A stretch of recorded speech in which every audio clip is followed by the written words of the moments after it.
Actually video వచ్చేసి ఏంటి అనుకుంటున్నా, చాలామంది గవర్నమెంట్ హాస్పిటల్కి వెళ్ళారు, ఎక్కువైతే మాత్రం ప్రైవేట్కి వెళ్తారు. యాక్చువల్లీ నేను కూడా రీసెంట్గా ప్రైవేట్లో టెస్టులు చేయించుకున్నప్పుడు నాకు 7,000 దాకా అయినాయి. కానీ ఇక్కడ టెస్టులు చేయించుకుంటే మాత్రం చాలా ఫ్రీ. మనకి ఏ టెస్ట్ కావాలన్నా ఫ్రీగా ఇచ్చేస్తారు. ఇంకోటి ఏంటంటే మనకు అప్పటిదప్పుడే ఇచ్చేస్తారు. కొన్ని టెస్టులు మనకు రావు కదా, అప్పుడు రానప్పుడు మనకు ఫోన్కి పంపిస్తారు. ఏవేవి టెస్టులు రావో, థైరాయిడ్ టెస్ట్ అవన్నీ ఫ్రీ చేస్తారు. బీపీ, షుగర్ అవన్నీ వస్తూనే ఉంటాయి.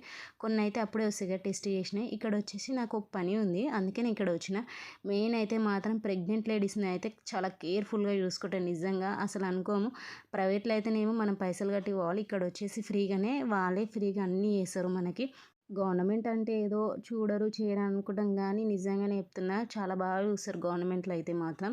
కానీ ప్రెగ్నెంట్ లేడీస్ని అయితే మాత్రం నిజంగా చాలా కేర్ఫుల్గా చూసుకుంటారు. నిజంగా చాలా యూజెస్ ఉంటాయి ఇక్కడ. మనం బయట నేనైతే రీసెంట్ ఒక బ్లడ్ టెస్ట్ చేయడానికనే 250, 300 అడుగుతారు బయట. ఇక్కడ మాత్రం వచ్చేసి చాలా ఫ్రీగా ఉంటాయి. వీడియో మాత్రం ఇస్తే లైక్ అండ్ సబ్స్క్రైబ్.